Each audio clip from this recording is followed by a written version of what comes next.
En el anterior video hablamos sobre el concepto de contabilidad y de la importancia y el propósito de la contabilidad en la empresa.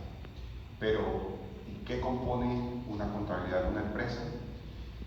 Podríamos dividirlo en dos grupos. El primer grupo, que son los elementos que componen el primer estado financiero, que se llama estado de situación financiera.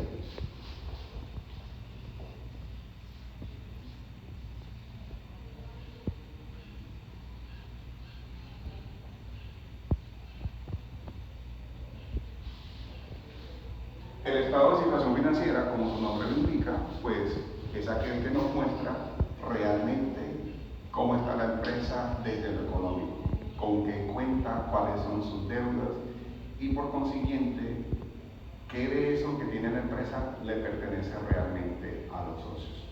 Este estado financiero, que podríamos decir que es el primero, el más conocido, anteriormente, antes de la implementación del BIM, lo conocíamos en Colombia como balance general.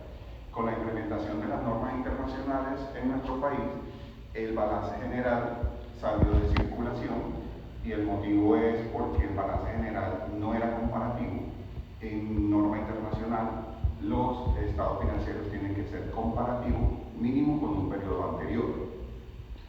Entonces, este estado de situación financiera está compuesto por los primeros tres elementos de la contabilidad: activos,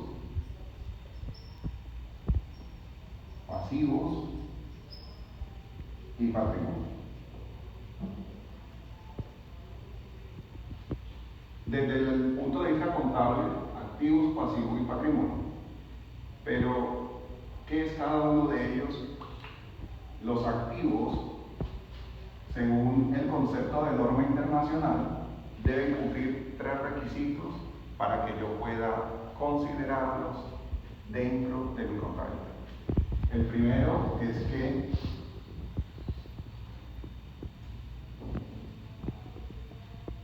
debo tener el control de ese recurso. ¿Qué es tener el control desde esta perspectiva contable? Está asociado a que yo pueda tomar las decisiones sobre ese elemento.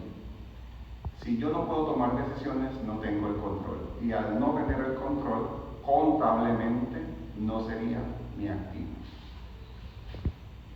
Dos, tiene que venir de un suceso pasado. El suceso pasado está relacionado con la forma como ese recurso, ese elemento llegó a mi empresa. Es decir, si lo compré, si me lo donaron, si me lo cedieron, si me lo entregaron en comodato, si me lo entregaron en concesión, si lo intercambié, etc. Ese sería el suceso pasado. Es decir, que podríamos decir que esta característica o este requisito siempre se da por hecho, porque siempre hay algo previo a la llegada de ese elemento a nuestra empresa. Y tres,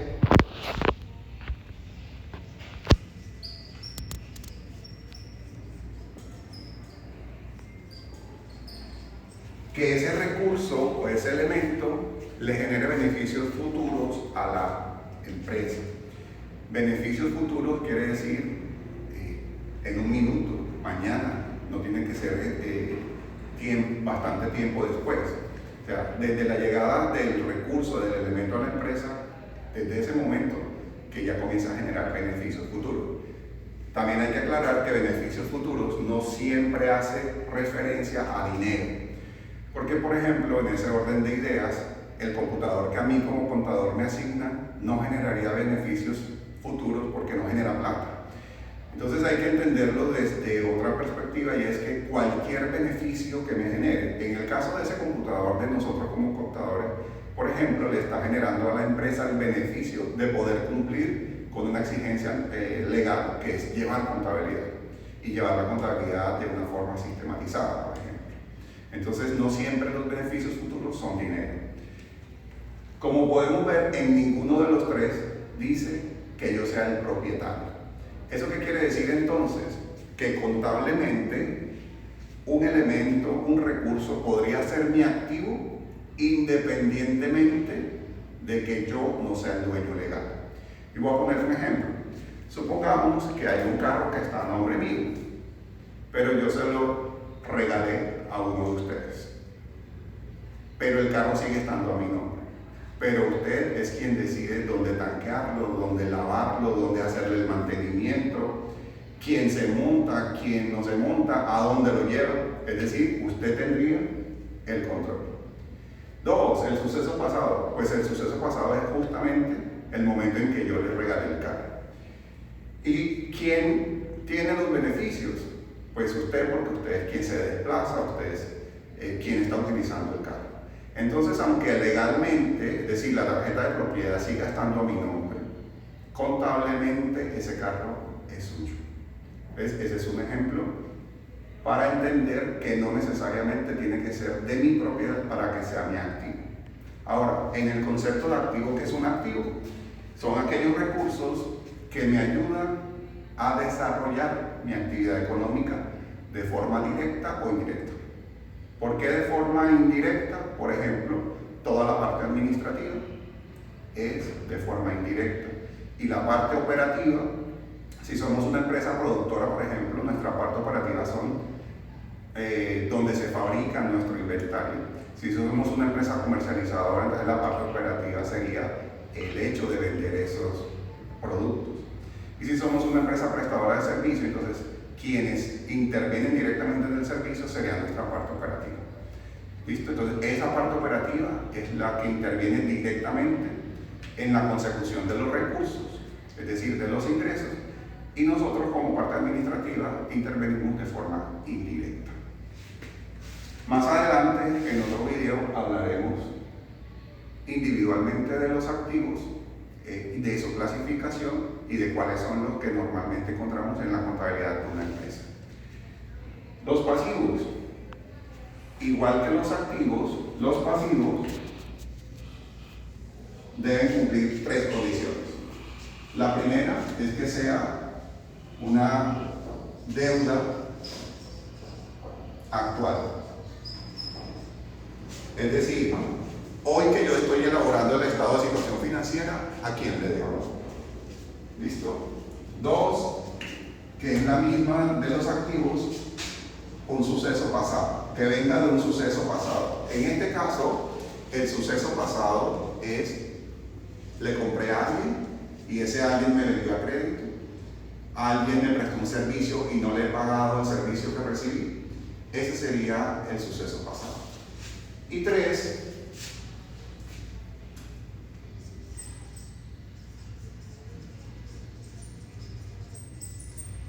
que habla de yo me tendría que desprender de recursos para cancelar esa deuda.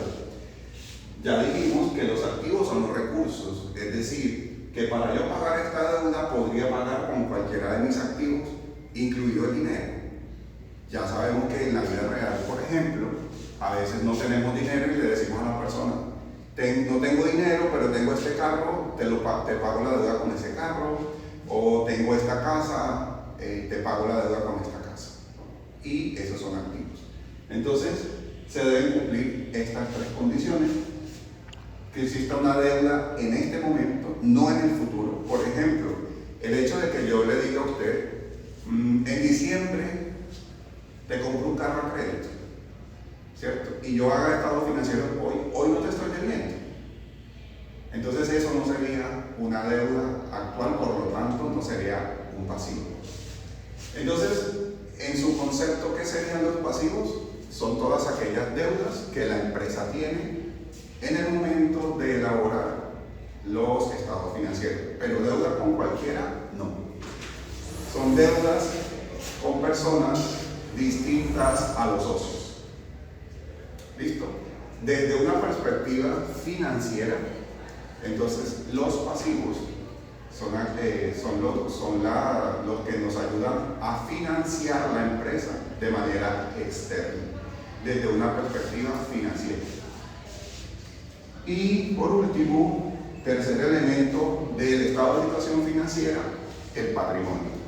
Cuando uno revisa la norma internacional en sus conceptos básicos, encuentra que el patrimonio lo definen como con una operación matemática, que es activo menos pasivo igual patrimonio. Eso es lo que en contabilidad históricamente se conoce como ecuación patrimonial. Por eso, ¿por qué ecuación patrimonial? Porque el resultado, el residuo, es el patrimonio. Entonces, en la norma internacional nos lo dicen así: el patrimonio es el residuo de los activos una vez descontados los pasivos. ¿Listo? Pero dicho de una manera más sencilla, el patrimonio es realmente lo que le corresponde a los socios dentro de una empresa. Como decimos coloquialmente, cuánto tienes, cuánto debes, y esto sería lo que realmente tienes. Entonces, desde una perspectiva financiera, en un concepto financiero, el patrimonio sería entonces una financiación interna, es decir, yo mismo, como dueño de la empresa, financio la empresa. Entonces, la primera financiación realmente es por aquí, que es esos aportes que los socios entregan. ¿Listo? El patrimonio entonces, activo menos pasivo. Repito, sería, según la norma internacional, el residuo de los activos una vez descontados los pasivos. En un video adicional hablaremos entonces de cada uno de estos elementos por separado.